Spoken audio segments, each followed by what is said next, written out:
Junior ডাক্তারদের মিছিল পায়ে পায়ে কলেজ স্কোয়ার থেকে বেরিয়ে কলেজ স্ট্রিট মোড় হয়ে এই মুহূর্তে এমজি রোডে এসে পড়েছে এবং সেই মিছিল এগিয়ে যাচ্ছে সেন্ট্রাল এভিনিউয়ের দিকে। তুমি দেখতে পাবে বিভিন্ন মেডিকেল কলেজ হাসপাতাল থেকে জুনিয়র ডাক্তার এবং স্বাস্থ্যকর্মীরা তারা একে একে এসেছেন, পা মেলাচ্ছেন। আপনারা কোথা থেকে আসছেন? আমরা মেডিকেল কলেজ থেকে আসছি। ঠিক কি বার্তা আজকের এই মিছিল থেকে আপনারা পৌঁছে দিতে চান, কাকে পৌঁছে দিতে চান? আমাদের স্লোগানিংয়েই বোঝা যাচ্ছে আমরা মানে বিনীত গোয়েলের পদত্যাগ চাই, এটাই আমাদের একমাত্র এই মিছিলের পারপাস।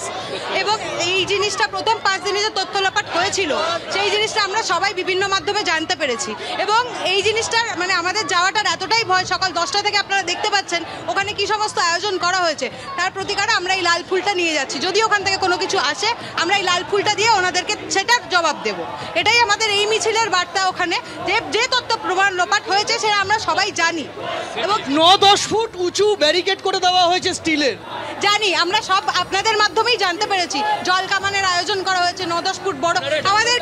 আমাদেরকে দেখে কি আপনাদের মনে হচ্ছে যে আমরা ওখানে গিয়ে কোনো রকম ঝামেলা করব বা ব্যারিকেড ভাঙার কোনো রকম প্রচেষ্টা? দেখুন চারিদিকে দেখুন, সবাই যাদের আপনারা দেখতে পাচ্ছেন, আপনাদের কি মনে হচ্ছে স্টিলের 9-10 ফুটের ব্যারিকেড ভাঙতে আমরা যাচ্ছি? ওই ব্যারিকেডে এই ফুলগুলো আমরা ওখানে রেখে আসবো ওনাদের। এবং আমাদের সামনে একটা স্পাইন রয়েছে যেটা যাচ্ছে, সেটা সিম্বলিক, সেটা যেনাদের একটুও বুদ্ধি রয়েছে তারা বুঝতে পারবে যে সেই স্পাইনটা কেন যাচ্ছে সেখানে। মেরুদণ্ডটা দান করা হবে। বুঝতেই পারছো একেবারে তাদের জবাব এই লাল গোলাপ, এই লাল গোলাপ এই হাতে নিয়ে তারা তাদের জবাব, তারা তাদের বার্তা পৌঁছে দিতে চান। পায়ে পায়ে এই মুহূর্তে এগিয়ে যাচ্ছেন তারা এবং আমরা দেখতে পাচ্ছি যে লাল গোলাপ রয়েছে প্রত্যেকের হাতে এবং সেই লাল গোলাপের মাধ্যমেই তারা তাদের বার্তা পৌঁছে দিতে চান। কিছু সিনিয়র চিকিৎসককে আমরা দেখতে পাচ্ছি মিছিলের পিছন দিকে রয়েছেন, কয়েকজন সিনিয়র চিকিৎসককে আমরা দেখতে পাচ্ছি।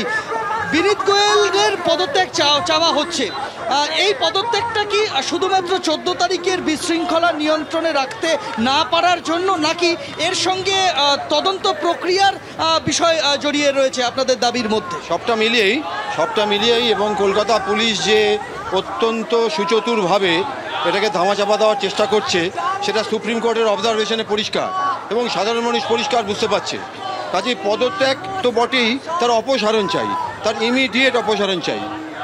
শুধু পদত্যাগ নয়, তার অপসারণও চাইছেন এবং আমরা দেখতে পাচ্ছি যে প্রত্যেকের বুকে লাল গোলাপ। এই লাল গোলাপের কি বার্তা?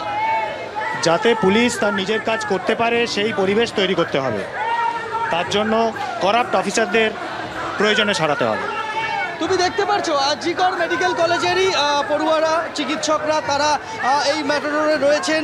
এখান থেকেই তারা তাদের স্লোগান দিচ্ছেন, সেই স্লোগানের মাধ্যমে তাদের বার্তাটা তারা পৌঁছে দিতে চাইছেন। তুমি আমি আবার কে?